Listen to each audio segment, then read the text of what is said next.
Salve, salve meu querido, salve, salve minha querida, que bom estar aqui com você. Hoje eu vou fazer o gabarito comentado, a resolução comentada da prova do Instituto Federal de Sergipe 2024, prova de professor de Química do Instituto Federal de Sergipe 2024 da Banca Verbena, que ocorreu agora no último domingo, tá certo? Então hoje é terça-feira, não é isso? Estamos agora fazendo essa resolução, esse comentário a partir de agora, tá bom? Tivemos uma prova que foi considerada uma prova fácil, uma prova bem tranquila, tá? Contemplou os itens do edital, só senti falta na parte específica dos conhecimentos da área pedagógica de Química, da didática de Química, do ensino de Química, que eles solicitaram e não cobraram, não é? Por exemplo, questões relacionadas à interdisciplinaridade, a parte da contextualização, as práticas de laboratório, eles solicitaram no edital na parte específica e não cobraram dentro da parte específica, tá bom? Foi uma prova também que eu achei a distribuição não tão legal. Por exemplo, uma prova que teve duas questões de termoquímica, poderia ter abordado outras áreas, né? Duas questões aí da tabela periódica, poderia também ter abordado outra área, tá bom? Mas vamos lá, vamos às discussões a partir de agora. 13 questões de cálculo, as outras questões das 30 não específicas, 13 de cálculo, as outras foram teóricas, tá bom? Então, vamos em frente e acompanha comigo. Claro, deixa eu me apresentar, sou o professor Cláudio Perdigão, aqui do Química Completa, e um braço do Química Completa é o Química para Concursos, por isso que eu estou exatamente fazendo esse vídeo para você, tá bom? Então vamos em frente. Questão 31, a tabela periódica organizada em grupos e períodos. Considerando-se o grupo 1, grupo dos metais alcalinos, posso afirmar que dentre os metais listados a seguir o mais reativo, você sabe, a gente já discutiu, principalmente na nossa revisão, que a reatividade na tabela periódica, ela vai caminhar para os extremos, não é isso? A reatividade caminha para os extremos. Portanto, quando você pega os metais da família 1A, não é? Lítio, sódio, potássio, rubídio, césio, frâncio, quanto mais embaixo, mais reativo, ou seja, para essa questão, você vai marcar o quê? Letra D, o rubídio, tá certo? Então, vamos em frente. Questão 32, ele pergunta o seguinte, dessas espécies aqui, quem é que forma moléculas com exceção à teoria do octeto, não é? Para menos, ou seja, octeto incompleto. Resposta correta, letra A. Você vai ter octeto incompleto, por exemplo, molécula do BeCl2, por exemplo, BeCl2, cloreto de berílio, você vai ter, por exemplo, BF3. E como é que você pode saber moléculas onde o elemento central ele foge à teoria do octeto para menos, ou seja, octeto incompleto? Geralmente você vai ter elementos do segundo período da tabela periódica. Então, segundo período da tabela periódica, temos aqui, ó, berílio e o boro, não é? Por exemplo, o berílio aqui, ele fica estável, não é? De acordo com a teoria do octeto, aqui ele vai ficar estável só com 4 elétrons, não é? O dele e o do cloro, por exemplo. O BF3, o trifluoreto boro, o boro ficaria estável apenas com 6 elétrons. Aqui o octeto incompleto. 3 dele e 3 do boro. Tá certo? Então, rapidinho, questão 33. Considere as soluções aquosas independentes de dois sais solúveis em água, nitrato de chumbo e cloreto de prata. Então você pega o nitrato de chumbo, vamos lá, PbNO3, 2, nitrato de chumbo 2, reagindo com cloreto de prata, AgCl. Bem estranha essa questão, hein? Ao se misturar as duas soluções em um único recipiente, promove-se a formação de um único produto insolúvel em água. Olha só, se essa reação ocorresse, formaríamos o quê? Pb, no caso Cl2, não é? Ou seja, o chumbo 2+, para o cloro 1-, não é isso? E aí você iria formar o nitrato de prata, AgNO3, em uma reação de dupla troca ou troca iônica, como você queira chamar, prof, certo? Se essa reação, se eles colocassem essas substâncias para reagirem, a reação não iria ocorrer, não é? Não iria ocorrer, por quê? Porque aqui o cloreto de prata é uma espécie insolúvel, certo? E para você comparar reações de dupla troca ou troca iônica, você vai comparar reagentes com produtos. Os produtos, né? Lembra lá da nossa revisão? Os produtos, eles têm que ser o quê? Menos, deixa eu anotar aqui, menos solúveis. Eles têm que ser também o quê? mais voláteis. Não é isso, prof? E eles têm que ser também o quê? Mais fracos do que os reagentes. Pode ser um dos três aí, tá bom? Ou seja, essa questão aqui não se aplica. Por exemplo, aqui, ó, todos os nitratos são solúveis. Então aqui temos uma espécie solúvel, aqui é uma espécie insolúvel em água. Os cloretos são solúveis, né? Cloretos, brometos e iodetos são solúveis, com exceção de prata, chumbo e mercúrio. Esse cara aqui seria insolúvel, né? Solubilidade baixa. E o nitrato aqui seria solúvel, certo? Mas, ó, tu tem solúvel, insolúvel, você não tem nem cloreto de prata, cloreto de chumbo aqui como resposta, sabe? Essa questão está, deve ser o quê? Deve ser o quê? Deve ser o quê? Anulada. Era para ele fazer o quê? Nitrato de chumbo e iodeto de potássio, não é? Não é isso? Uma reação bem comum, não é? O nitrato de chumbo que fica amarelinho, né? A gente trabalhou até na nossa revisão, o nitrato de chumbo mais o iodeto de potássio cair, não é?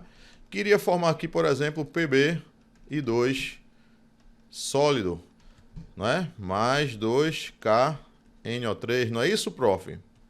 Aí essa espécie aqui, que é aquele amarelo, né? Aquela reaçãozinha bem bonita, tá bom? Aí você marcaria PbI2. Mas não foi o caso da questão, ele nem traz aqui, ó, iodeto de chumbo. Ou seja, meu amigo, pá! Questão, pá! Bota aí o carimbo, anulada. Tem que anular. Questão 34, vamos lá, uma questãozinha de estequiometria. O cloreto de alumínio... Cloreto de alumínio 3. Tá errado isso, né? Não existe cloreto de alumínio 3 porque o alumínio só é 3+. Já começou errado, mas tudo bem, vamos lá.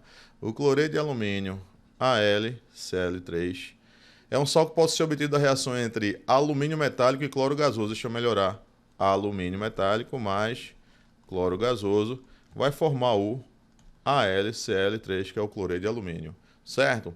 Balanceamento agora, você pode aqui colocar o quê? Você pode inverter, né? Aqui eu coloco 3, aqui eu coloco 2 e aqui 2 alumínios. Você tem o balanceamento feito. Sabendo que as massas atômicas do alumínio e do cloro são 27 e 35,5 respectivamente. Considere a reação de 8,1 gramas de alumínio. Então ele bota aqui, prof. Olha só, prof. 8,1 gramas de alumínio, certo? Com cloro gasoso em excesso. Ou seja, aqui vai ser o reagente limitante. Você vai fazer em função dele, tá bom? Se o rendimento da reação for de 80%, anota e não esquece, rendimento é de 80%. Qual é a massa aproximada de cloreto de alumínio? Ou seja, qual é a massa? Uma questão massa-massa, questão tranquila, não é?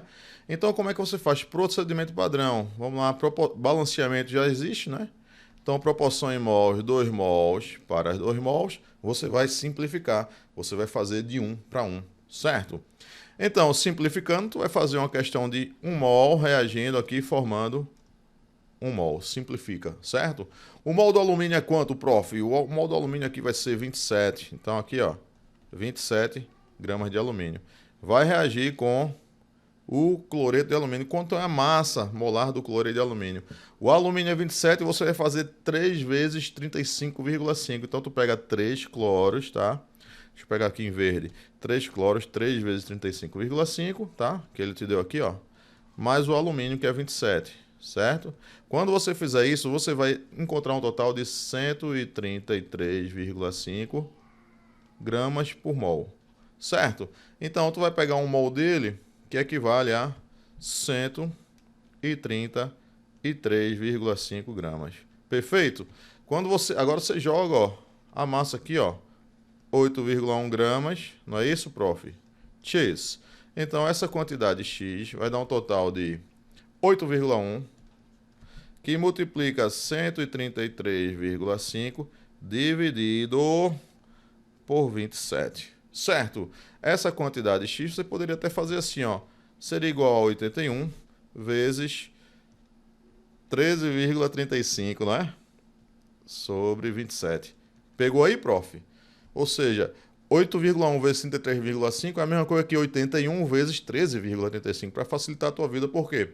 Porque você sabe que há algo em comum entre 27 e 81, não é? Então, quando você faz aqui, por exemplo, 3 vezes 27 vai dar 81. Então, tu simplifica aqui, ó, 27 dividido por 27 dá 1, 81 dividido por 7 dá 3. Você agora multiplica 3 por 13,35, certo? Bom, o fato é o seguinte, Quando você fizer isso, você vai encontrar uma massa bem próximo de 40. Você vai encontrar 40,05 gramas, então aproximadamente 40 o quê? Gramas, certo? Mas veja só, para um rendimento de 80%, você vai tirar 80% de 40, tá? Então, como o rendimento foi de 80% e trata-se de produto, cuidado com relação a isso, tá? Então, você vai tirar 80% disso aqui. Então, vai dar uma resposta final, X final, vamos falar assim, igual a 80%, 4 vezes 8, 32 gramas. Tá aqui, 32,0 gramas. E aí você vai marcar o quê? Resposta correta, letra B. Tranquilo? Então, questão tranquilinha de estequiometria na prova do prof. Vamos lá. Questãozinha envolvendo aí o pH, não é? pH de uma solução de uma base forte. Uma base forte que ele diz aí, ó. Foi preparada no laboratório uma solução aquosa de hidróxido de bário, com concentração de 0,005 mol por litro, com base na equação química de dissociação desse composto, determine o pH, ele dá o KW 10 a menos 14 e pH é menos o log de H3 ou mais. Veja só, trata-se de a solução do pH de uma solução de uma base forte, né? Hidróxido de bário. Quais são as bases fortes? Base da família 1A e da família 2A, cálcio, estrôncio e bário. Então tu pega essa base aqui que está sólida e você dissolve ela em água, tá? Você dissolve ela em água, ela vai virar uma base aquosa, não é? Vai se dissolver e vai se dissociar em bário 2+, aquoso, mais 2OH- aquoso. Olha só, como é uma base forte, ele não te deu o grau de dissociação, você vai considerar 100%, ok? Você considerando 100%, o que vai acontecer? Se aqui você partiu de 0,005 mol por litro. Aqui vai formar quanto, prof? Hein, prof? Vai formar o dobro, concorda comigo? Por quê? Porque a proporção aqui é de 1 para 2, correto? Então, tu vai formar aqui o dobro de 0,005 mol por litro, que, obviamente, isso aqui vai dar igual a 0,01 ou 10, né, como queira, mol por litro, ou seja, 0,01 mol por litro. Agora de quê? De hidroxilas, ou seja, você vai encontrar concentração de OH-. A concentração de OH- vai dar igual a 0,01, que para mim, para você é menos 2, né? É menos 2 mol por litro. Então você tira o pOH, que é menos o log da concentração de OH-, ou seja, menos o log de 10 a menos 2, sabemos que o pOH vai dar o quê? Vai dar igual a 2. Logo, se você marcou a letra D, cifo, né? Porque ele quer o pH. pH vai ser igual a 14 menos o pOH, obviamente. 14 menos 2, logo o pH vai dar igual a 12. Obviamente não tem como uma base forte dar pH 2, né? Tem que ser um pH básico. Ok, prof? Então, resposta correta, letra A. Tranquilo? Vamos adiante. Questão tranquila. A gente do Fantástico Mundo da Química, a gente fala muito sobre essa questão desse tipo, né? Esse exemplo aqui da água, a variação dos pontos de ebulição dos compostos moleculares dos elementos do bloco P está relacionada com a massa molar e as interações intermoleculares e com as interações intermoleculares presentes em cada caso. Na tabela a seguir estão representadas as informações relativas aos pontos de ebulição e massa molar dos calcogenetos de hidrogênio. Que coisa mais bonita. Ô, prof, lembra que você vê até assim, ó, gráficos assim, ó. Gráficos com temperatura de ebulição e massa molar, não é? Temperatura de ebulição versus, aqui, ó, massa molar para as espécies. Por exemplo, se você tiver aqui, ó, H2S, né? Enxofre do grupo 16, né? Abaixo do enxofre vem quem? Vem o selênio, ou seja, ele é o segundo mais pesado, ó. Então, aumenta, olha só, aumenta a massa molar e aumenta a temperatura de ebulição. Saiu de menos 60 para menos 41, ou seja, está aumentando a temperatura de ebulição, não é? Então, aqui seria o H2S, aqui seria, por exemplo, H2SE, não é? H2TE, ó, aumentou para 2 aí, ó, como se fosse um aumento aqui, ó. Aumenta a massa molar, aumenta também a temperatura de ebulição. Aí esperaríamos o quê? Que a água, por ser mais leve, é como se ela fosse, ó, mais para baixo aqui, né? Porque é mais leve, mas não, para a água tem uma distorção aqui, ó. Vai lá para cima, mesmo ela sendo mais leve. Por quê? Porque a água forma ligações de hidrogênio. E essas outras espécies não, são moléculas polares, interações de polo, entendeu? Então você vai encontrar na letra D, ó, a água possui maior ponto de ebulição do que o H2TE, porque apresenta ligações de hidrogênio intermoleculares na letra D, aqui. Perfeito? Então, questão tranquilinha também. Questão 37. Teoria da reação dos pares eletrônicos camada e valência, né? Valence shell, electric pair repulsion, né? Aqui, ó. Não é isso? A partir dessa informação, determina-se que as moléculas que representam geometrias linear, trigonal plana e tetraédrica são, respectivamente, geometria linear. Quem vai ser aqui? SO2 não pode, que é angular, né? Linear já temos aqui, ó, do CO2, não é? Trigonal plana, BF3, tetraédrica, não é? Do triclorometano. Resposta correta, letra B, não é? Então, geometria linear, olha o CO2, não é? Geometria linear, ângulo de 180 graus. Então, o BF3, ó, vai fazer o quê? Você vai fazer uma molécula aqui trigonal plana, não é? 3 braços ao redor do boro. E temos aqui o, deixe-me ver, o clorofórmio, né? O clorofórmio temos 4 braços ao redor aqui do carbono. 4 braços, temos uma geometria tetraédrica. Então, a resposta correta, letra B, sem problema algum. Questão 38. Moléculas polares, quando colocadas em um campo elétrico, experimentam a força que tende a alinhá-las com o campo. A extensão com que as moléculas se alinham com o mesmo depende do seu momento dipolar, representado pela letra Mi, né?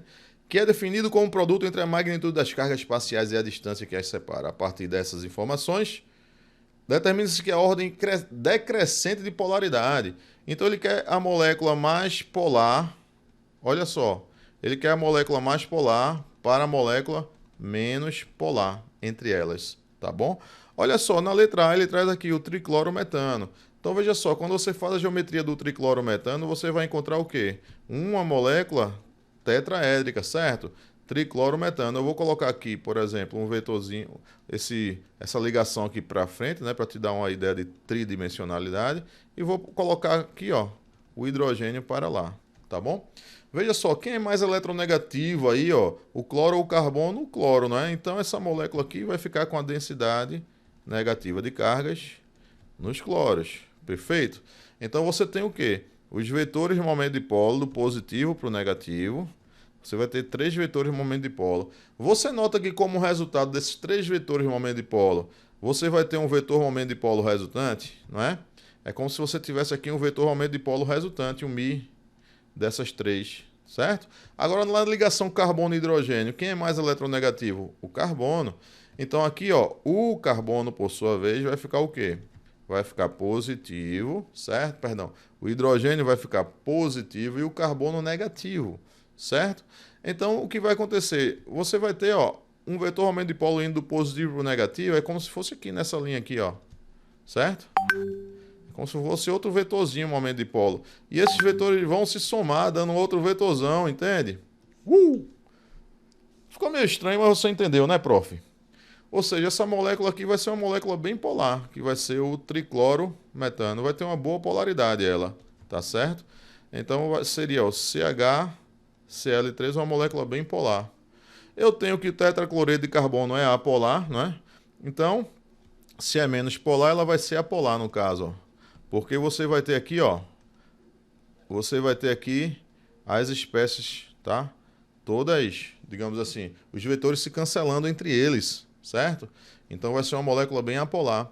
E aqui o CH2Cl2, né, o diclorometano, você vai ter uma molécula intermediária, tá? Então já deu a resposta correta, letra A.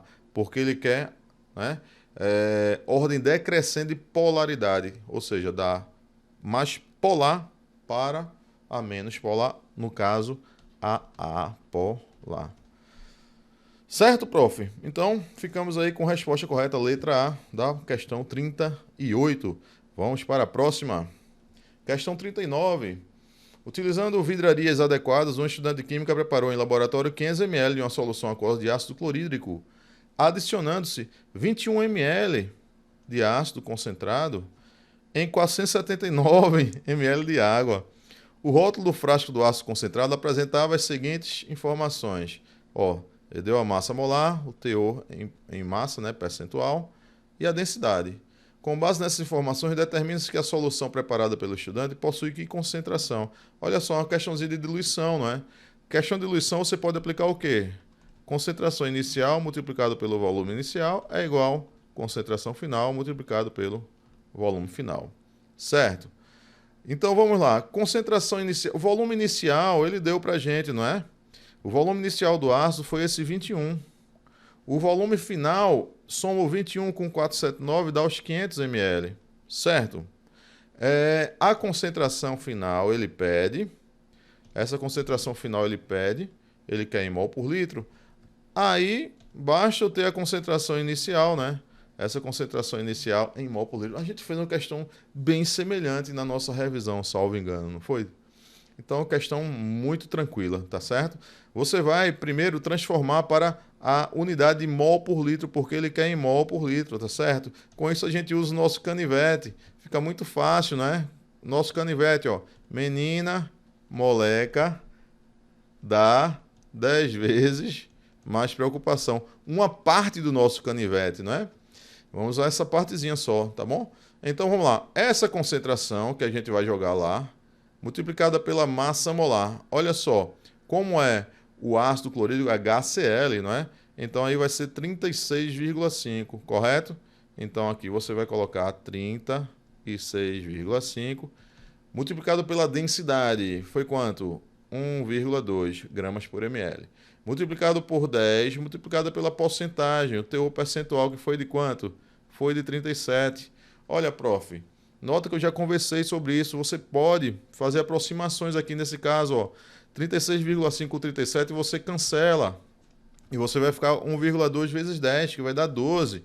Então essa concentração vai dar um total de 12 mol por litro. Olha como fica fácil. Então você joga aqui agora, ó.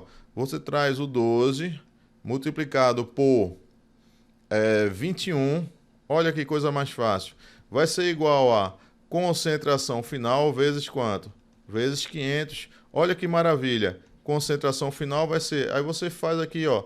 12 vezes 21. 1 vezes 2, 2. 2 vezes 2, 4. 1 vezes 1, 1. 1 vezes 2, 2. Somou 2, 5, 2. Então vai ser igual a 252 dividido por 500. Olha que fácil. Você dobra, né? Concentração final vai ser 504, né? 504 dividido por... Dobrei, tá? Para ficar mais fácil. Eu dobro em cima e dobro embaixo. Dividido por 1000, não é verdade? Concentração final. Agora eu divido 504 por 1000, que vai dar igual a aproximadamente 0,504. Certo? Mol por litro. Ou 0,5, resposta da questão letra B. Tranquilo? Então essa questão é muito tradicional nos concursos, tá? Muito tradicional. Você vai fazer o quê? Diluição junto com canivetes, tá bom? Canivete suíço. Você já teve aquele canivetinho vermelho? Aquele canivete suíço, aquela ferramenta que dá para tudo? Serra, corta a unha, faz tudo? Pronto, é isso aí. Questão 40. A titulação é um procedimento analítico laboratorial. Questão de titulação. Lembra? Questão de titulação, muitas delas você vai usar a mão de vaca, que aí você não precisa balancear, tá bom? Usa a mão de vaca que você vai longe e faz mais rápido. Então, vê só. Em um dado experimento, titulou-se uma alíquota de 5 ml de hidróxido de cálcio, concentração 0,1 mol por litro, tá? Então, volume e concentração. Com solução aquosa do ácido clorídrico, tá? Então, solução ácida, 0,1 mol por litro. Qual é o volume da solução ácida em ml? Muito fácil essa questãozinha, né, de titulação usando mão de vaca. Fica mais fácil ainda. Como é a mão de vaca? Ó, MaVaKa é igual o quê? Aí você faz, ó, MB, VB, KB. Na nossa aula de titulação, eu explico bem direitinho isso aqui, né, não? Então, vamos lá, mão de vaca, molaridade do ácido, volume do ácido. Esse K do ácido nesse caso aqui, tá, da mão de vaca, é o número de hidrogênios ionizáveis, tá bom? Então, vamos lá. Molaridade do ácido, 0,1 mol por litro. Volume do ácido, ele quer volume do ácido. K do ácido, que é 1. O ácido clorídrico só tem um hidrogênio ionizável. Molaridade da base, 0,1 mol por litro. Volume da base utilizado, 5 ml. Cada base foi 2, não é? Porque é uma dibase aqui, ó. O hidróxido de cálcio aqui, ó. Deixa eu apagar aqui, é uma dibase, tá certo? Então fechou, não é? Você cancela 0,1 com 0,1, 2 vezes 5, 10. Volume do ácido, um total de 10 ml. Como é que eu sei que está em ml? Eu sei que está em ml por quê? Porque o volume aqui utilizado foi em ml. E mol por litro daqui cortou com mol por litro daqui. Tá certo? Então 10 ml. Resposta correta, letra D. Tudo bem? Vamos lá, prof. Questão 41. Uma solução de HCl foi preparada na concentração igual a 0,5 mol por litro. Concentração inicial da solução, certo? 0,5 mol por litro. Em seguida, uma alíquota de 10 ml foi transferida para um balão volumétrico de 200 ml.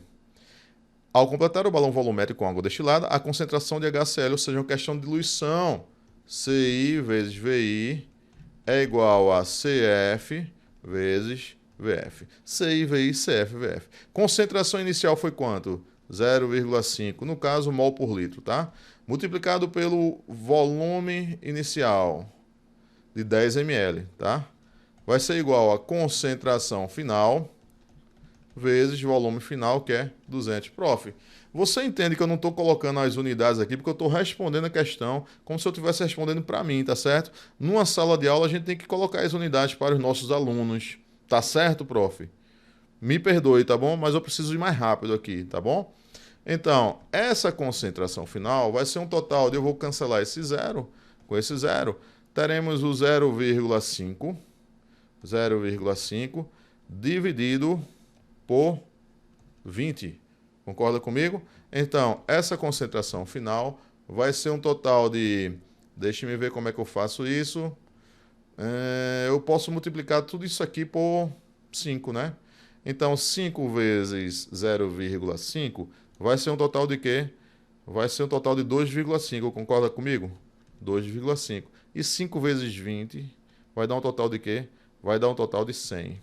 Então, a concentração final vai ser 0,025 mol por litro. Ok? Então, resposta correta, letra C para a questão. Fechou? Então, 0,5 dividido por 20. Certo? Então, questão 41 já era. Vamos agora para a questão 42. Uma questãozinha aqui, ó, de balanceamento. Questões desse tipo aqui faz logo por um balanceamento aqui por oxirredução. Então, H2S mais HNO3, deixa eu ampliar, vai formar H2SO4 mais NO mais água. Como é que a gente faz? A gente determina o NOx das espécies. O enxofre ele sai aqui de 2- e vai para 6+. 2- para 6+. Ocorre o quê? Uma oxidação, né? Então, o delta vai ser um total de quê? De 2+ para 6+, 8. Perfeito? O nitrogênio ele está saindo de quê? O nitrogênio aqui ele está saindo, deixa eu deixar em vermelho mesmo, 5+ para 2+. 5+ para 2+, ocorre uma redução. Quanto é o delta dele? Delta vai ser de 5 para 2, 3. Eu tenho um só nitrogênio, né? Então, 3 vezes 1, 3. Assim como eu só tenho um enxofre, 8 vezes 1 igual a 8. Então, você vai trabalhar com 8 em 3, não é? Você inverte. O delta de um bota como coeficiente do outro. Então, não é 8 para o enxofre, eu vou botar para o nitrogênio. Para garantir a quantidade de elétrons. Não é 3 para o nitrogênio, eu boto aqui para o enxofre, né? Garantir a quantidade de elétrons entre a espécie que se oxida e a espécie que se reduz. Agora, ó, 3 enxofres, eu coloco o quê? 3 enxofres. 8 nitrogênios, 8 nitrogênios. Eu termino agora com os hidrogênios, né? No caso aqui, ó. Aqui, 2 vezes 3, 6 hidrogênios. 2 vezes 3, 6. Mais 8, 14 hidrogênios. Tem que ter 14 lá. Aqui, 2 vezes 3, 6 para 14, 8. Certo? Então, é só somar, ó. 3 com 8 dá 11. 3 com 8 dá 11. Mais 8. Então, aqui a gente vai ter um total de 8, 9, 10. Vai 1, 30. Tá certo isso? Então, 3 com 8 dá 11, 3 com 8 dá 11, 22, 30? Tem alguma coisa incorreta aí. Vamos contar aqui. 2 vezes 3, 6. 6 mais 8, 14. 2 vezes 3, 6. 6. Ah, entendi, prof. Aqui é 4. Certo? Então, aqui, ó, 4. Então, 11 mais 11 dá 22, 23, 24, 5, 6. Não é isso? 26, resposta correta, letra D. Quem sabe faz ao vivo. Aqui é tudo ao vivo, prof. Se eu errar ao vivo, eu vou consertar o meu erro ao vivo. Beleza? Vamos em frente. Questão 43. Reações de oxirredução são caracterizadas pela transferência de elétrons. Olha só, duas questões de balanceamento, certo? Sendo que uma, ele já deu a equação. Outra, ele deu a equação de forma literal para você montar, tá? E trata-se também de uma equação iônica, mas vamos lá, vamos construir.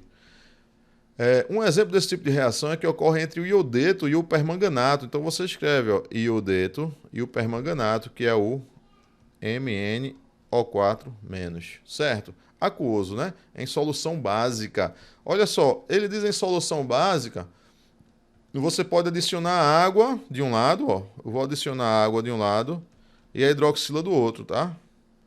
Porque é em solução básica, ok?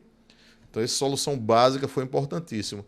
E promove a formação do iodo molecular, que é o I2, iodo molecular, e o óxido de manganês, MnO2. Pronto, prof. E aqui eu boto o H-, aquoso, no caso. Eu não vou botar o estado físico não para ir mais rápido, tá? Então, esse foi o detalhe da questão, entendeu? Esse foi o detalhe da questão. E agora você faz o que você conhece mesmo, por oxirredução. O iodo, ele sai de 1-, não é? Ele era 1- para 0. Aumentou, não é? Então, ocorre aqui uma oxidação. O delta de 1 menos 1, né? 1- para 0 dá 1. Mas eu tenho 2 iodos. 1 vezes 2. Ok?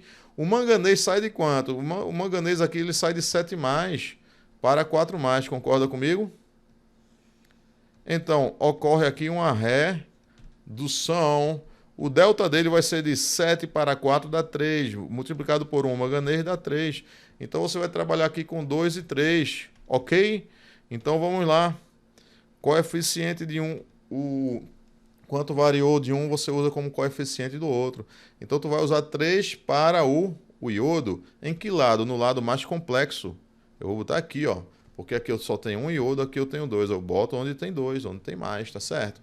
E aqui eu tenho 2 para o iodo, eu vou botar para o manganês, tanto faz o lado, tá? Nesse caso. Aí vamos lá, ó. O resto por tentativas. Vamos pegar aqui o roxinho. 2 manganês, 2 manganês. 2 vezes 3, 6 iodos, 6 iodetos. Fechou? Agora o que acontece? Meu prof, minha profa. A gente vai terminar lá o balanceamento pelas cargas, ó. Eu tenho 6 cargas negativas com 2, 8 cargas negativas, né? Então aqui entram, ó, 8 cargas negativas também. Veja que interessante. E agora eu termino com os hidrogênios. Eu tenho 8 hidrogênios, vou pegar aqui 4 moléculas de água. Ok? Mas o que é que ele pede na questão? Vamos lá. A partir do balanceamento da equação química, considerando-se a estequiometria com os menores algarismos inteiros, isso é importante, posso determinar que o número de elétrons envolvidos no processo é igual a... Qual é o número de elétrons envolvidos no processo, ou seja, nesse processo de oxidação e nesse processo de redução? Qual foi a quantidade de elétrons? Prof, quando você faz essa inversão aqui, ó, 2 e 3, certo? O que acontece?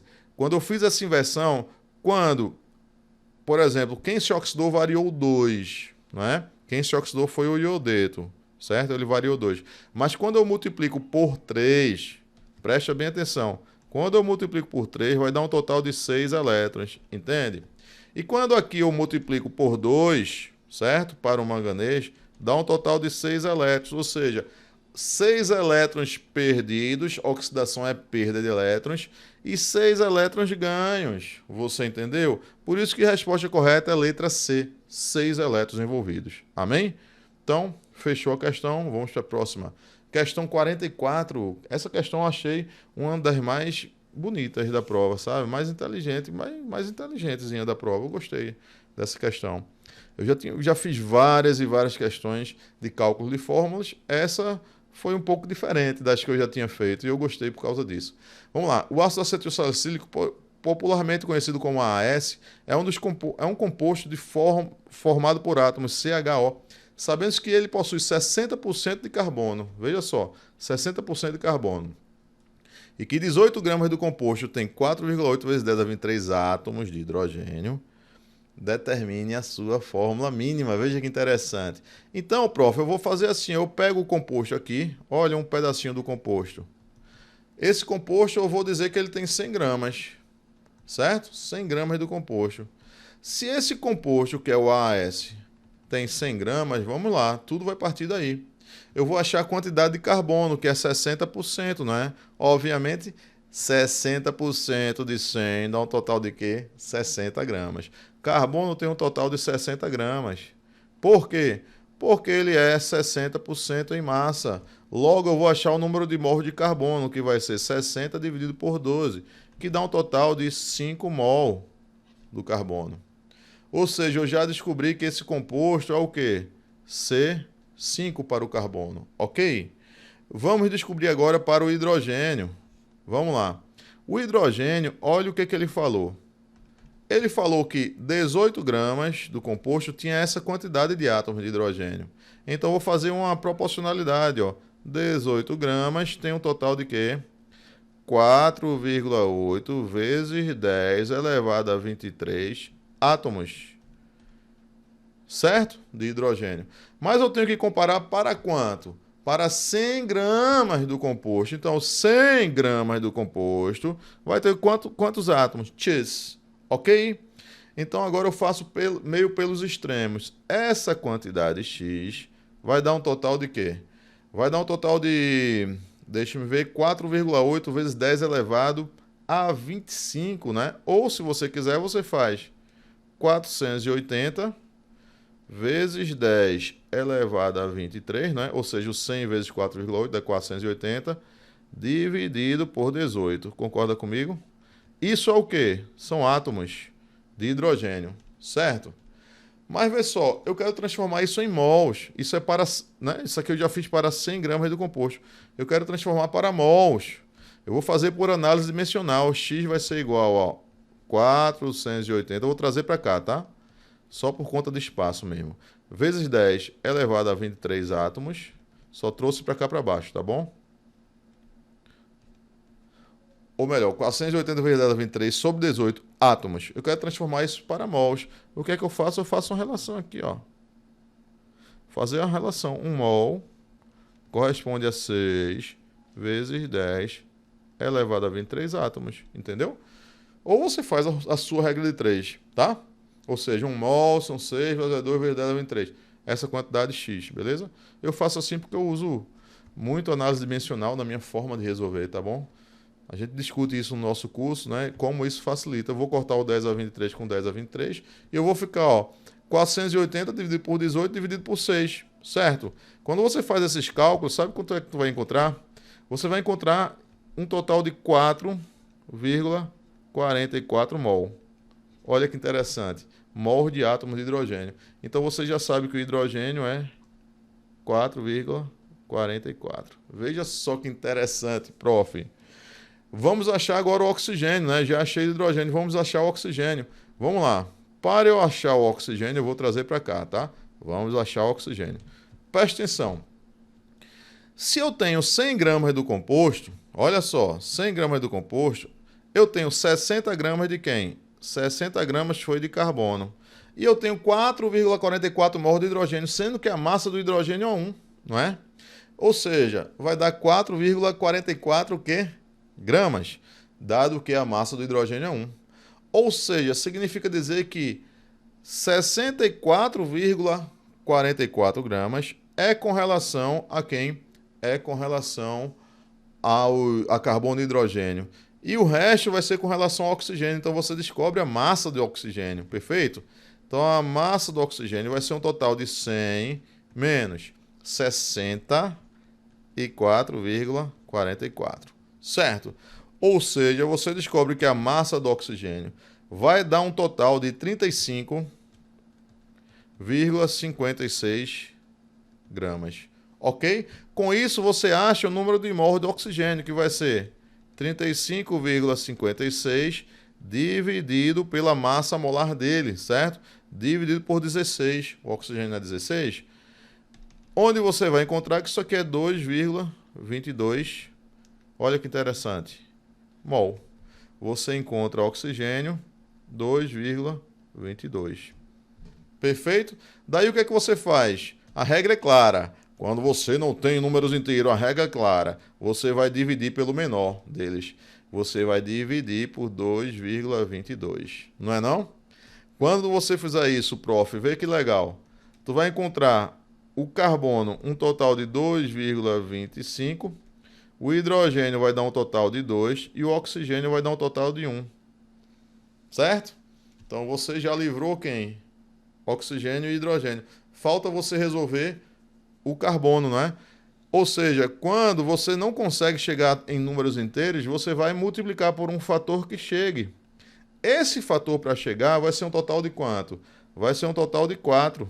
Então, multiplicando por 4, você vai encontrar um total de quanto? Aqui você vai encontrar um total de C9, H, 2 vezes 4, 8, oxigênio 4. C9H8O4. Resposta correta, letra A. Vamos em frente. Questão 45. O raio atômico de um átomo é determinado pelos elétrons presentes nos seus orbitais mais externos. Ao sofrer o processo de oxidação ou redução, um átomo se transforma em um íon de carga positiva ou negativa, respectivamente, apresentando um novo tamanho relativo ao seu raio iônico. Considere inicialmente os elementos potássio, galho e enxofre em seus estados fundamentais. Posteriormente, ao formarem espécies iônicas, independente de seus estados de oxidação mais estáveis, determina-se que seus raios iônicos, quando comparados aos seus raios atômicos, tendem, respectivamente, a... Facinho, não é não? Quando uma espécie perde elétrons, o raio contrai, não é? Porque aumenta, né, a carga nuclear efetiva, você tem a contração do raio. E quando a espécie ganha elétrons, vira um ânion, você diminui esse efeito de blindagem, né? E, aliás, você aumenta o efeito de blindagem, diminui a carga nuclear efetiva e aumenta o raio. Então, muito fácil essa questão, né? Só é você pensar quem é que tende a ganhar ou perder elétrons. Então, vamos lá. Considere inicialmente os elementos potássio não é um metal, ele vai tender a perder elétrons. Se ele perde elétrons, o raio diminui. O galho também é um metal, ó, o raio diminui, certo? E, deixe-me ver, o enxofre é um A-metal, ele ganha elétrons.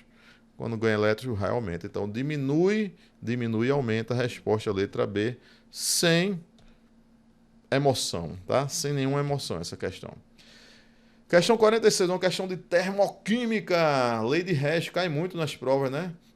Essa aí foi uma questão bem tranquila. O calor liberado ou consumido em uma reação química é dado pela sua entalpia de reação. Duas etapas consecutivas na preparação industrial de ácido sulfúrico são dadas pelas equações químicas 1 e 2 descritas abaixo, juntamente com suas respectivas entalpias de reação.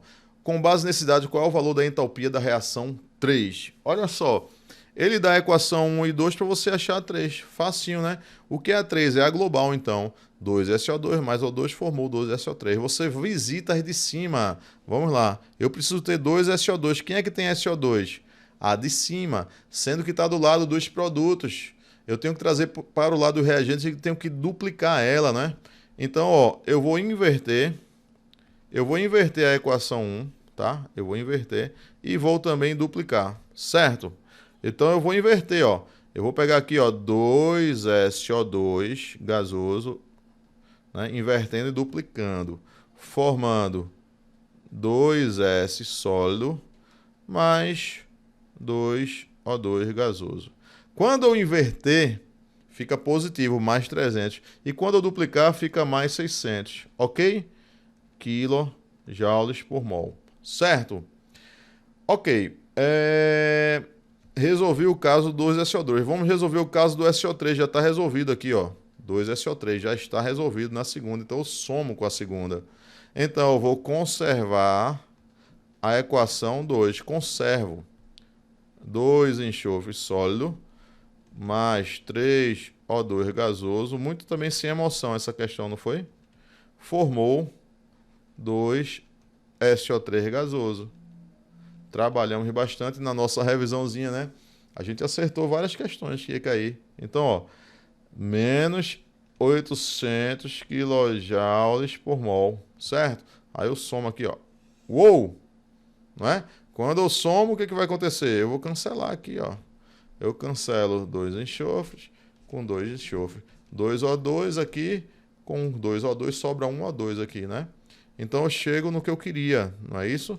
Eu vou chegar aqui que 2SO2 gasoso reage com O2 gasoso, formando 2SO3 gasoso. É o que você quer, não é? 2SO2 mais O2 formou 2SO3. Então o ΔH vai ser essa soma aqui, ó. Então ΔH global vai ser essa soma dos 600 com menos 800, que vai dar um total de menos 200 kJ por mol. Então 100, tranquilo, né? Sem emoção, tranquilinha a questão, tá certo? Bem prevista, não é? Nas nossas discussões, na nossa revisão para o Instituto Federal de Sergipe. 47, questão que eu nunca mais tinha visto cair em provas de concurso, tá? Questão envolvendo o padrão, né? ΔH da reação é somatória da entalpia dos produtos, né? Menos somatória da entalpia dos reagentes. Então, tornou-se uma questão tranquila, tá certo? Vamos lá, vamos fazer. Olha só, ele dá a equação, essa equação aqui já está balanceada, tá certo? Para você resolver de forma mais fácil, eu aconselho você fazer assim, dessa forma que eu estou colocando aqui, ó. Carbonato de cálcio, menos 1.200, certo?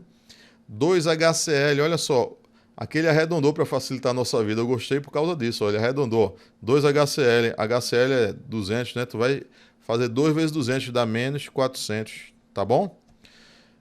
Cloreto de cálcio, menos 800, parabéns a quem elaborou essa questão, por quê? Porque não deu trabalho para fazer, né não? Ele botou números bem inteirinhos aqui, sem ser números quebrados, entende? E já botou na ordem, ó. Olha, para facilitar a nossa vida. Água, menos 250. Foi? Você não achou isso, não? Oxigênio, CO2, ó, menos 800. Não é não? Ficou muito facinho essa questão. Então, eu já faço essa composição aqui, ó. Eu vou fazer essa composição aqui, que é a entalpia dos produtos, né? Menos 800 com menos 800 dá menos 1.600. Menos 1.600 com menos 1.250 dá menos 1.850. Então, aqui vai ser menos 1.850. Confere? 1.600 com 250. Claro, quilojoules por mol. E aqui dá quanto? Aqui a gente vai ter 1.200 com 400 menos 1.600. Lembra que eu alertei, né? Eu alertei que o Verbena gostava muito de questões de termoquímica, né? Veio uma prova dessa, ela bota 2 questões de termoquímica, né? Então, vamos lá. Aqui a gente vai fazer, ó, ΔH é igual somatório da entalpia dos produtos menos somatório da entalpia do reagente. ΔH vai ser igual menos 1.850 menos 1.600. ΔH vai dar igual a menos 1.850 mais 1.600. ΔH vai dar igual a menos 250 kJ por mol. Certo? É tão facinho que você acha que está errado, né? Porque foi muito fácil a questão, tá bom? Resposta correta, letra A. Vamos lá, prof. Tá acabando, tá? É porque o vídeo é longo mesmo, vai dando aquela curtida. Veja o trabalho que eu estou tendo para lhe ajudar aqui, não é? Dá aquele comentário, aquela curtida, tá certo? Para o YouTube vai dizer, poxa, né? Esse canal aqui é legal, tem vídeos legais e vai mandar mais vídeos para você também, porque ele vê que você curtiu, né? Mais vídeos de qualidade, tá certo? Olha só, questão tranquila, ó, essa aqui, ó. Ele dá os potenciais padrão das espécies de redução e pergunta para essa pilha aqui, ó, certo? Para essa pilha, ele pede a diferença de potencial. Olha, meu amigo, muito tranquilo, né? DDP é igual potencial padrão de redução maior menos o menor. Então, tá muito fácil. Então, maior 0,20 menos o menor, menos 0,76. Não tem nem o que fazer, né? Então, vai dar um total de 789,096 elétron-volts, tá certo? Ou simplesmente volts, 0,96 positivo, tá? Pilha tem que dar positivo. Resposta correta, letra C. Tranquilo? Então, questãozinha também sem emoção, né, prof? Vamos lá, questão 49. O número de oxidação do carbono no metanol e no ácido fórmico, questão de Knox. Ele quer o número de oxidação do carbono no metanol e no ácido fórmico. Prof, você pode setorizar aqui, ó. Setoriza aqui, ó. Né? Ou melhor, nesse caso aqui não setoriza não. Faz, como o composto é pequenininho, tu faz ele completo. Aqui vai sair fazendo ele completo, tá? Então, ó, os hidrogênios, eles têm NOx um mais, né? Um mais, um mais, um mais. Ou seja, dá 4 cargas positivas. O oxigênio é 2 menos. O número de cargas positivas tem que ser tem que ser igual ao número de cargas negativas. Então, se eu tenho 4 positivas, eu tenho que ter 4 negativas. O oxigênio já é 2 menos, o carbono tem que ser também 2 menos, certo? Então, você fica ou letra A ou letra D. Então, no metanol já foi. E no ácido fórmico, olha só, no ácido fórmico temos aqui 2 menos para o oxigênio, 2 menos para o outro oxigênio, temos um mais para o hidrogênio e um mais para o hidrogênio. Então, um mais com mais, 2 mais. 2 mais com 2 menos morre, né? Então, só sobra esse 2 menos. Logo, o carbono aqui tem que ser 2 mais. Não é não?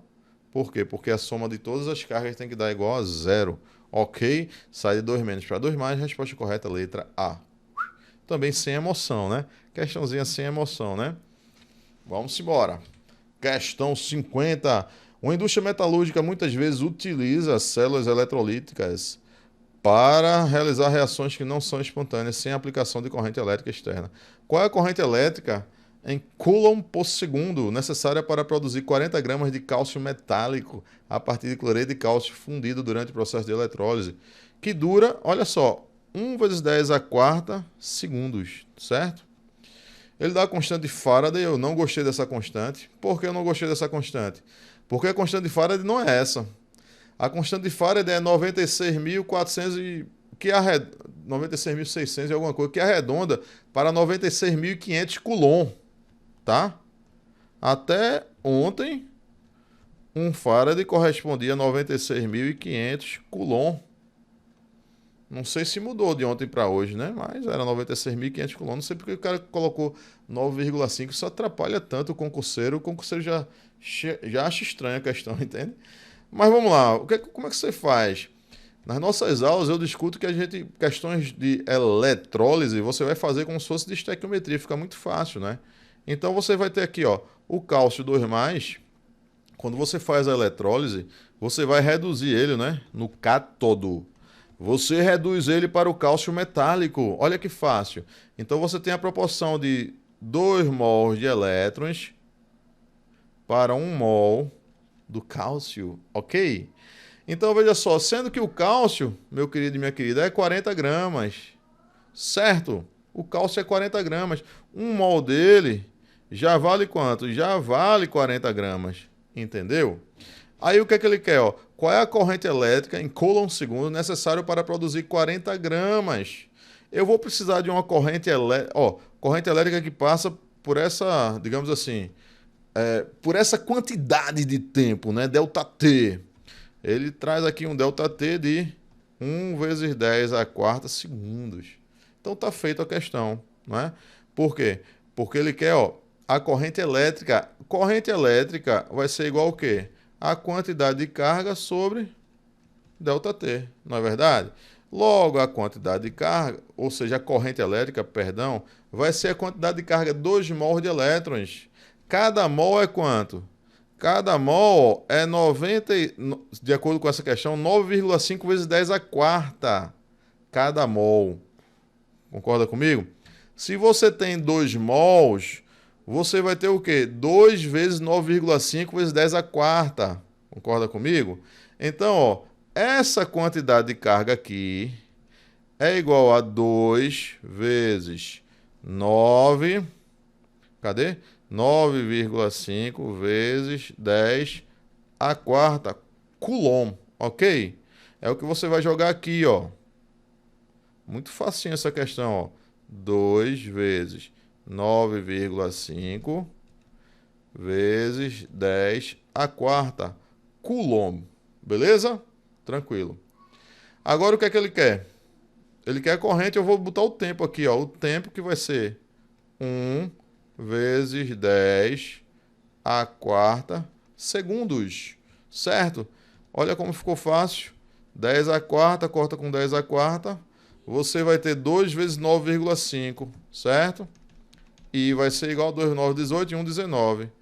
19,0 coulomb segundo menos 1, certo? Que é o ampere, né? Vai ser 19 ampere, ok? Então, ó, ou coulomb segundo, né? Que ele quer, que é a mesma coisa. 19, resposta correta, letra C. Tranquilinho, né? Questão muito facinha, né não? Questão 51. Reações em fase gasosas podem ter sua constante de equilíbrio definida em termos de expressões parciais, é verdade. Esse parâmetro pode ser usado para determinar qual a composição final quando o sistema atingiu o equilíbrio. A constante de equilíbrio da reação, então ele te dá a constante de equilíbrio para a reação, né? Ele traz, ó, Cl2 gasoso mais Br2 gasoso em equilíbrio com 2 BrCl gasoso. Ele te deu a constante de equilíbrio, foi 0,01. No equilíbrio, um sistema apresentou as pressões parciais para o cloro, ó, 10 bar, e o cloreto de bromo, 5 bar. Qual é a pressão parcial do Br2? Ou seja, ele pede, olha que fácil, ele pede a pressão parcial aqui, ó, do Br2. Qual é a pressão parcial? Onde ele diz que a pressão parcial do cloreto de bromo é 5 bar. 5 bar. Certo? E do Cl2 é 10 bar. Tá feito, né? Tá feito. Vamos lá. O KPS não. A constante, né, de equilíbrio, Kp, vai ser igual pressão parcial do BrCl elevado ao quadrado sobre pressão parcial do Cl2, a primeira, vezes pressão parcial do Br2, a primeira. Certo? Quanto foi esse K? Foi 0,01. Tá aqui, ó. Vai ser igual pressão do BrCl2, 5. Certo? 5 elevado à segunda potência. Ok? Pressão parcial do Cl2, 10. Que multiplica X, que é o que você quer descobrir, certo? Que é isso aqui. Ok? Ficou fácil, né? X vai para lá, 0,1 vem para cá, não sei o que lá. X vai ser igual a 5 vezes 5, 25. Sobre 0,1 é 10 elevado a 0,01 é 10 a menos 2 vezes 10, 10 a menos 1, né? Vezes 10 a menos 1. Fica fácil. X vai ser igual a 250. Tranquilidade, não? 250. No caso, o quê? Bar. Resposta correta, letra D. Sem nenhuma emoção, né, turma? Né, prof? Bem tranquilo, né, prof? Tô cansado, prof. Tô cansado. Já tá um tempinho que a gente tá nesse vídeo, né? Vamos lá, dá aquela curtida. Dá aquela animada aí, tá certo? Questão 52. Um sistema químico reacional em equilíbrio pode ser perturbado, de forma que a reação é deslocada no sentido direto, formação de produtos, ou o inverso, decomposição dos produtos. Sabe-se que a reação, ele te deu a reação é endotérmica. Se ela é endotérmica, não é? Endotérmica significa dizer que absorve energia no lado dos produtos, né? Show. Então, Le Chatelier, né? Princípio de Le Chatelier. Após o sistema reacional atingir o equilíbrio, posso afirmar que, vamos lá, letra A. Um aumento da temperatura favorece a reação no sentido direto. Verdadeiro.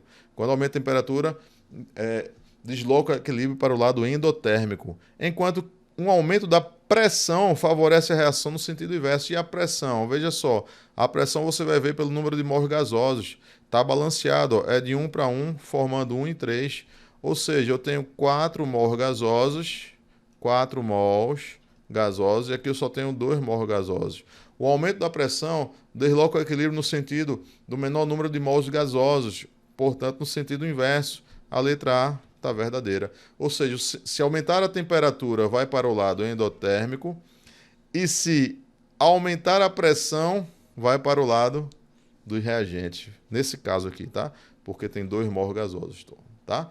Então, resposta letra A, sem nenhum problema. Questão 53. Equilíbrio de precipitação, solubilização em fase aquosa pode ser sensível a variações do pH. Essa questão eu achei bonitinha, bonitinha. Esse é o caso dos hidróxidos pouco solúveis. Uma solução inicialmente a pH 1 contém, olha só, 0,01 mol por litro de cátions níquel 2+. É basificada com adição de hidróxido de potássio. Qual o menor valor do pH em que será observada a precipitação do hidróxido de níquel? Veja, foi bonitinha essa questão. Olha o hidróxido de níquel, NiOH2, não é? Você faz o quê? O equilíbrio aqui, ó, de solubilidade, tá? Então ele traz aqui sólido, aí ele, quem se dissolver vai se dissociar, né? Formando níquel 2+, aquoso, mais 2OH- aquoso, certo? E aí você vai ter a constante de produto de solubilidade, né? A constante de produto de solubilidade aqui, nesse caso, KPS, vai ser igual concentração de níquel 2+, a primeira, multiplicada pela concentração do OH-, né? A segunda, não é? Constante de produto de solubilidade. Meu querido e minha querida, veja o seguinte. Para ocorrer a precipitação, esse produto de solubilidade aqui, ó, este produto de solubilidade tem que ficar maior do que a constante do produto de solubilidade, que ocorre a precipitação. Então você vai fazer a questão a partir daí. A precipitação ocorre quando? Se você tem uma solução aqui, né? Olha só, se tu tens uma solução aqui de níquel mais e OH-, a precipitação ocorre quando o produto entre eles ficar maior do que a constante. Então está feita a questão. Quando Ni2+ multiplicado por OH- ao quadrado ficar maior do que o KPS, ocorre a precipitação. Está feita a questão, tá? Porque ele te deu o níquel aqui, ó, 2+, 0,01, não é? Ou seja, esse níquel 2+ é 0,01, que é 10 elevado a menos 2 mol por litro, perfeito? Que é esse valor aqui, ó. Ok? Aí você vai pingando, não é? O hidróxido de potássio. Quando você vai pingar hidróxido de potássio, que é uma base forte, ela se dissocia, liberando OH-, entendeu? Aí ele quer saber o seguinte, qual é o menor valor de pH em que ocorrerá a precipitação? Você vai tirar o valor de pH em função de quem? Do OH-. Você entendeu? Ou seja, ó, isso vai acontecer quando? Na iminência, né, em que esse produto ficar maior do que o KPS. Aí eu vou encontrar o valor de OH-, entendeu? Então veja só, 10 a menos 2 vezes x ao quadrado tem que ser maior do que quanto? A constante de produto de solubilidade, que foi quanto? 10 elevado a menos 18. Tem que ser maior do que 10 elevado a menos 18, ok? Então, x ao quadrado vai ter que ser maior do que 10 a menos 2, 10 a menos 18, 10 a menos 16, ok? Raiz de 10 a menos 16, x vai ter que ser maior do que raiz de 10 a menos 16, dá 10 elevado a menos 8 mol por litro, certo? Mas veja só, de OH-, o que é que x tem que ser maior do que 10 a menos 8 mol por litro de OH-? O que é ser maior do que 10 a menos 8 mol por litro de OH-? Vamos lá. 10 a menos 8 mol por litro de OH- implica dizer o quê? Implica dizer o P, presta atenção, isso implica dizer o pOH igual a 8. E se o pOH é igual a 8, como pOH mais pH é igual a 8, não é? Perdão, é igual a 14, implica dizer que o pH tem que ser igual a 6, não é? Para pOH 8, pH 6, entendeu? Essa concentração de OH- tem que ser maior do que 10 a menos 8. Maior do que 10 a menos 8 é o quê? 10 a menos 7, 10 a menos 6, certo? Ou seja, o pH vai ficando, o pOH vai ficando quanto? 10 a menos 7, 10 a menos 6, ou seja, 7, 6, ou seja, o pOH fica menor do que 8. Logo, se o pOH diminui, o pH aumenta. Ou seja, tem que ter um pH maior do que 6. Você entendeu? Então, olha lá. Qual o menor valor de pH em que será observada a precipitação? Você vai ter aqui, ó, a partir de 6. A jogada aqui. Você entendeu a questão? Então, questãozinha interessante que deu resposta correta, letra C. Tá bom? Resposta correta para a questão, letra C. Estamos acabando, né? Faltamos só 7 questões. Vamos lá, questão... Ela deu essa questão para você responder a questão 54 e 55. Bem tradicional, né? Ele te dá aqui, ó, uma equação e traz uma tabela para você achar a ordem da ligação, né? A ordem da reação. Na questão 54 ele diz assim, ó, qual é a ordem do reagente A para a lei cinética da reação? Olha que interessante para essa questão. Essa questão você tem o seguinte, ó. A reage com B formando, e C formando produtos. Ele traz uma tabela de concentrações versus velocidade, tá bom? Eu só não entendi aqui, depois você me explica o que é esse D aqui, tá? Eu não entendi o que é esse D, mas depois você me explica, tá bom? Mas vamos embora. Olha só, o que ocorre? Comparando o experimento, por exemplo, deixa eu ver aqui, 1 com 4.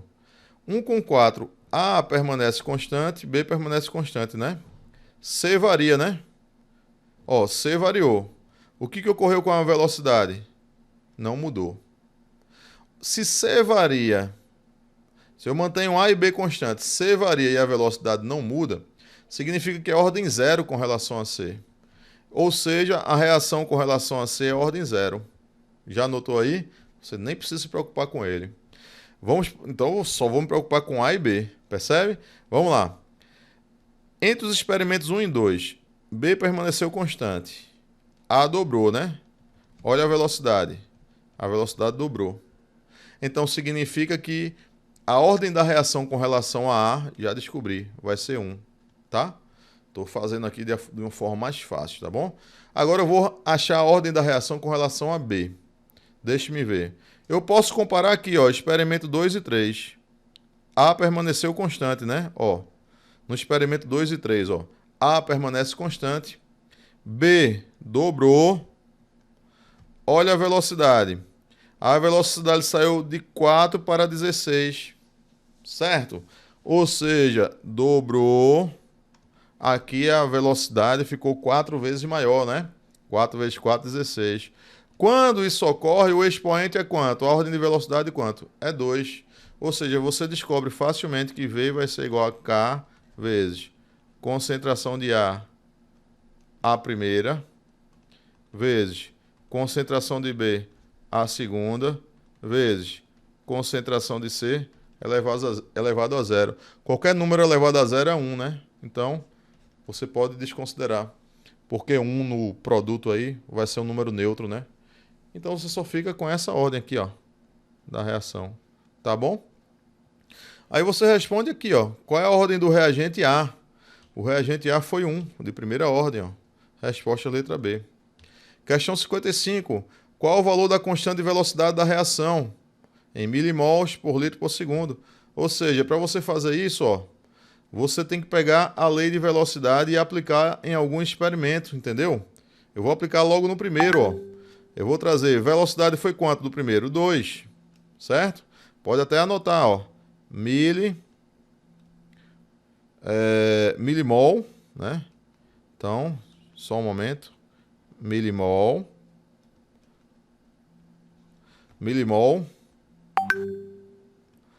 por litro por segundo. Vai ser igual a K, que multiplica A. Quanto foi A? 10 milimol por litro, tá? Que multiplica B ao quadrado. Quanto foi B? Foi 100. Então, ó, 100, 10 à segunda ao quadrado, né? Agora aqui vai ser o quê? Milimol por litro. Tudo aqui elevado ao quadrado. Tá certo aí? Então vamos lá. Vamos em frente. Por que eu vou fazer já de cara? Eu vou cortar aqui, ó, um milimol com milimol, tá? De cara aqui eu já vou cortar, ó, milimol daqui com milimol daqui. Eu já vou cortar litro daqui com litro daqui para ficar mais bonitinho, vamos falar assim, né? E vou dizer que K, esse K daqui, o que é que eu vou fazer? Eu vou jogar os números pro outro lado, tá? K vai ser igual a 2, certo? No caso aqui, eu vou subir esse segundo, tá? 2 segundo a menos 1, certo? Vou subir aqui esse segundo para o numerador. Dividido por 10 vezes 10 a segunda, 10 a quarta. Ok? Aí, ó. Milimol ao quadrado. Lítio ao quadrado. Tá certo aí? Então, esse K vai ser igual 2. 10 vezes 10 a quarta dá 10 a quinta. Então, 2 vezes 10 elevado a menos 5. Qual vai ser a unidade agora? Né? Eu multiplico o de cima pelo inverso do de baixo. Tá? Então, vai ser, ó, litro ao quadrado, milimol, né? A menos 2, segundo a menos 1. Litro ao quadrado, milimol a menos 2, segundo a menos 1. 2 vezes 10 a menos 5. Não é? Milimol ao quadrado. Deixa eu ver se ele botou certinho. Milimol a menos 2. Litro ao quadrado. Segundo a menos 1. Colocou certinho. E quanto? 2 vezes 10 a menos 5. Né? Então tá aqui, ó, tudo certinho, ó. Certo? Então 2 vezes 10 a menos 5, resposta correta, letra D. Ok? Vamos lá, questão 56. Entra agora em reações orgânicas. Reações orgânicas são comumente classificadas de acordo com as transformações que ocorrem nas moléculas participantes.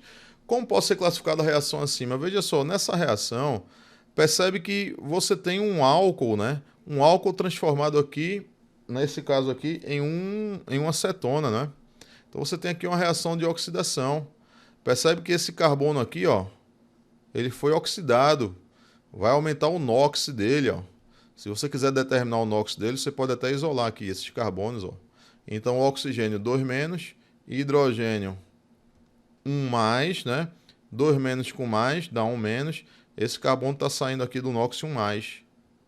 Ele sai do NOx 1 mais. Você isola aqui, ó. 2 menos. E foi para o NOx 2 mais. Ele se oxidou. Ocorre aqui o que a gente chama de oxidação. Resposta correta, letra A. Não foi redução. Não foi eliminação, porque você não tem uma parte saindo do composto, entende? E não foi uma substituição, porque você não teve alguém substituindo, né? Desse substrato aí. Ok? Então, tranquilão. Questão 57. Observe a figura. Reações de substituição em aromáticos são ferramentas versáteis para o planejamento e execução de rotas sintéticas e processos industriais. Qual o catalisador? Olha, ele perguntou o catalisador envolvido aqui nessa reação. Perceba que nessa reação de substituição, você vai usar muito aqui, ó, por exemplo, espécies que podem funcionar como uma base de líquidos para preparar, né? Para preparar o reagente aqui, ó. Nesse caso aqui, um reagente que vai funcionar como um reagente eletrófilo, né? Numa substituição eletrofílica. Então, como é que seria? Quer fazer? Fazer rapidamente, né? Mesmo estando muito avançado no horário, deixa eu fazer esse mecanismo aqui, como seria. Então, você tem aqui o reagente, o benzeno, e ele vai reagir com Cl2, certo? Então, utilizando aqui o catalisador, eu vou pegar aqui o FeCl3. O que acontece? Você pode aqui pensar que o catalisador vai ser uma substância propícia a receber um par eletrônico, né, através de uma ligação, antiga ligação coordenada. Então, veja só, nessa ligação, os elétrons vindo aqui para o cloro fica negativo. O cloro aqui negativo, ele vai atacar aqui o ferro, porque o ferro está muito eletropositivo, ele tem 3 cloros ao redor dele, né? Ele está com a densidade positiva de cargas, perdão, muito forte, porque ele tem 3 cloros puxando o elétron dele. Então ele vai ficar com a densidade positiva de cargas muito forte, atraindo os elétrons. Então esse cloro sai daí e você fica com o íon, né? O íon complexo, né, negativo, e também você fica com o cátion cloro, entendeu? Ou seja, ó, nessa etapa aqui, o que vai acontecer? Você vai ter aqui o benzeno, tá? Deixa eu fazer aqui o benzeno. Tá. Certo? Mais o cloro positivo, mais FeCl4 menos. Certo? Então, o que vai acontecer? O ataque agora, né? O ataque eletrófilo, ou seja, o cloro vai atacar aqui essa ligação. Entende? Atacou a ligação. Quando o cloro atacar a ligação, você vai ter a formação desse intermediário aqui, ó. Você vai ter a formação desse intermediário. Então, a ligação, você pode imaginar que já tinha o hidrogênio, né? Já tinha o hidrogênio. E aí vai entrar o cloro aqui, que atacou a ligação, certo? Com o hidrogênio. Aqui continua, tal. E aqui, essa espécie aqui vai ficar carente de elétrons, certo? Essa espécie carente aqui de elétrons, o que a gente vai observar? Ela carente de elétrons, você vai ter, ó, a atração pelos elétrons da ligação carbono-hidrogênio, certo? Não esquece que aqui a gente continua tendo o FeCl4 menos, certo? Bom, então é uma continuidade. Imagina a continuidade, certo? Então, continuando, você vai ter a formação do clorobenzeno, tá? O hidrogênio positivo interagindo com FeCl4 menos, tá? O hidrogênio positivo agora interagindo com FeCl4 menos. Nessa reação, a gente vem para cá agora, tá? Nessa reação você vai ter o clorobenzeno, cloro, mais FeCl3 mais o HCl. Veja que interessante. É legal, não é não? Ou seja, olha a função do catalisador. O catalisador ele entra na reação e ele sai ileso da reação.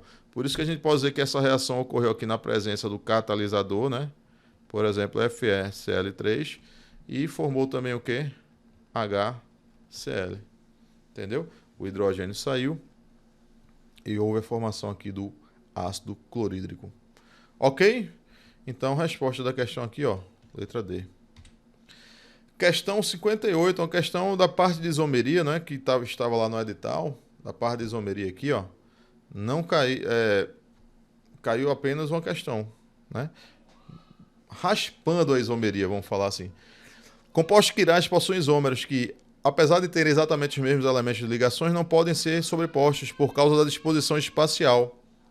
Qual das estruturas acima apresenta um composto quiral? Um composto assimétrico é aquele... Pode ser entendido como aquele que tem carbono assimétrico. Não é só o carbono que faz a assimetria, mas o carbono assimétrico já dá uma quiralidade do composto, né? Aqui, por exemplo, você não vai ter um carbono assimétrico. Veja que interessante. Por quê? Se você achar que é esse composto aqui, esse carbono aqui é assimétrico, não é, porque esse grupo é igual a esse grupo, então não tem assimetria. A mesma coisa você vai encontrar nesses outros. Ó. Esse grupo igual a esse grupo igual a esse grupo, não tem assimetria. Mas aqui não, ó. Aqui tem um carbono assimétrico, porque esse grupo aqui é diferente desse grupo, que é diferente de hidrogênio, que é diferente do metil. Resposta letra D. Tá bom? Então, para a questão 58, resposta correta letra D. Sem emoção, né? Essa questão. Questão 59. Aminas são uma classe de compostos orgânicos com ampla aplicabilidade em síntese orgânica bioquímica. são ainda divididas em primárias, secundárias e terciárias. Nesse caso, o composto que é uma amina terciária, também muito fácil, né? Uma amina terciária é como se os hidrogênios da amônia, aqui, ó, fossem substituídos por radicais orgânicos. Então você vai ter aqui, ó, nesse caso, já direto, trietilamina. Então você vai ter 3 grupos etíleos, né, do tipo etil. C2H5, aqui. C2H5, C2H5, amina terciária. Não é não? Resposta correta, letra B, trietilamina. Facinho, não é não? Questão 60. Uma reação de substituição com o mecanismo SN2, ou seja, uma substituição nucleofílica de segunda ordem, procede com a formação de uma ligação entre carbono e o reagente nucleófilo, juntamente com a saída simultânea de um grupo abandonador. A velocidade e a eficiência da reação depende, entre outros fatores, da estrutura da molécula reagente. Dos compostos a seguir, qual reage por meio do mecanismo SN2 com maior eficiência? Olha, o texto diz para a gente que a gente tem que considerar, tá, simplesmente como parâmetro de mudança a estrutura da molécula reagente, tá certo? Ou seja, você vai considerar que o solvente utilizado foi o mesmo, você vai considerar que o reagente nucleófilo, nesse caso, como é uma substituição nucleofílica, é a mesma substância, tá? Imagina uma reação, imagina que eles vão reagir todos eles com um reagente nucleófilo, por exemplo, o íon brometo, tá? Todos eles vão reagir com o íon brometo, imagina. Porque se tem que ser um reagente nucleófilo, o brometo vai ser um bom representante, né? Você tem aqui um ânion, tá? Então, funcionando como agente nucleófilo. Todos eles vão reagir com brometo. A questão pede onde a velocidade vai ser mais rápida. Tá? Se você consultar o livro do Solomons, tá? O volume 1, Solomons, no capítulo 6, na página 233, você vai encontrar o seguinte. Quando você tem reações de substituições em haletos de vinila, tá? Essas substituições não são favoráveis. Por quê? Porque essa ligação carbono-cloro, ela é uma ligação muito forte. Então, você vai ter uma ligação muito forte, difícil de ser rompida, e isso vai impedir reações de substituição desse haleto, desse halogênio, tá? Ou seja, compostos desse tipo, preferencialmente, vão participar de reações de adição, inclusive. Um outro fator é o seguinte, um outro fator é que o ataque ao carbono positivo, né? Porque esse ataque vai ser, por exemplo, aqui no carbono positivo, certo? O ataque ao carbono positivo, ele vai se dar por trás. Ele vai se dar pelo outro lado, tá? Do halogênio. Ou seja, você vai ter um impedimento, por quê? Você vai ter um grupo aqui, ó, um reagente nucleófilo, que vai ter uma repulsão pelos elétrons da ligação dupla.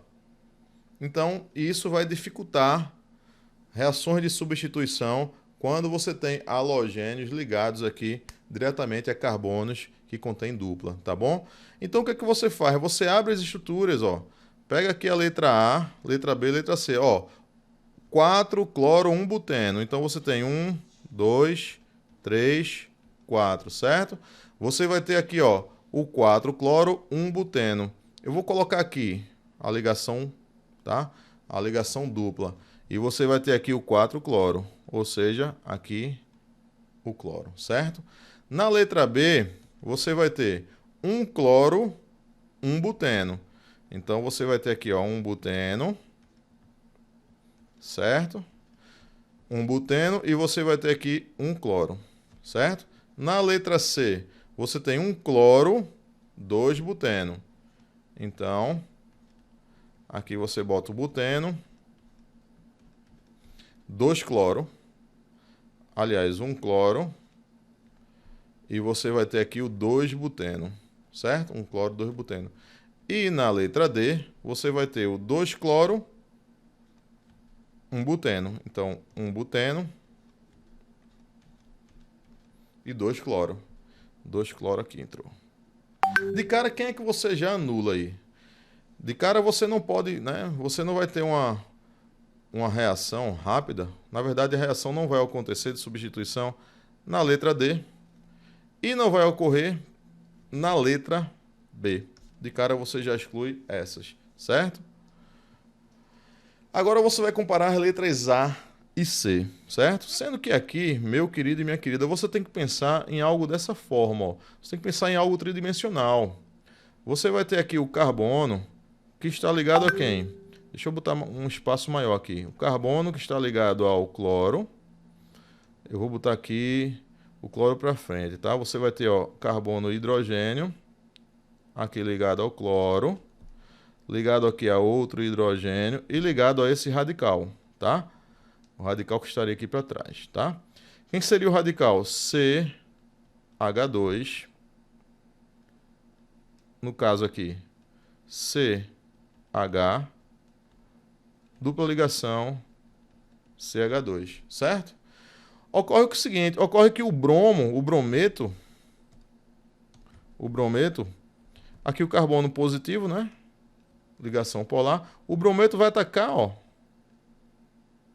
O brometo vai atacar aqui, ó, né? Ele ataca aqui, ó. Quando o brometo ataca esse carbono, o que acontece? Na reação SN2, é uma reação em que ligação está sendo formada e ligação está sendo quebrada ao mesmo tempo, entende? Então aqui você tem que pensar numa estrutura aqui intermediária, ó, onde ligação está sendo rompida, cloro, ligação oposta está sendo formada aqui, ó, com o bromo, certo? Deixa eu botar aqui o bromo em vermelho, uma ligação oposta aqui, ó. Br- está sendo formada. E você vai ficar com essa estrutura aqui, ó. O hidrogênio. Aí aqui, deixa-me ver o outro hidrogênio. E aqui vamos ter CH2, CH, dupla ligação, CH2. Entende? Perceba que é o seguinte, perceba que você vai ter, nesse caso aqui, um impedimento, né? Um certo impedimento formado aqui por essa parte da cadeia, por esse radical. Esse mesmo impedimento vai ocorrer aqui nesse composto, ó, não é? Esse mesmo impedimento vai ocorrer aqui na letra C. Então, na letra C, o que você vai ter? Na letra C você vai ter, ó, vamos lá, o carbono ligado aqui ao cloro, que seria esse carbono aqui ligado ao cloro, e ligado ao hidrogênio, né? Então, carbono ligado aqui a cloro, ligado a hidrogênio e a outro hidrogênio, tá? E aqui, ligado ao carbono, que já faz um grupo CH, né? Que já faz uma dupla ligação. Estamos aqui, ó. Faz uma dupla ligação com o carbono, que faz simples, no caso aqui o CH, né? Que faz simples com CH3, certo? E a mesma coisa, o brometo, ele vai atacar aqui, ó.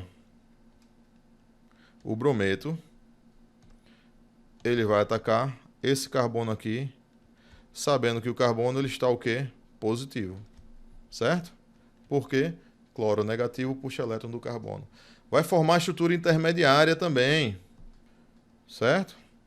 Onde nessa estrutura intermediária você tem a quebra de ligação e formação de nova ligação. Então, formando a estrutura intermediária, você vai ter o carbono quebrando a ligação com o cloro, o carbono ligado ao hidrogênio, o carbono ligado a outro hidrogênio, o carbono ligado ao grupo CH, dupla ligação CH, CH3, e o carbono formando a ligação Br, tá? Você vai ter uma estrutura intermediária.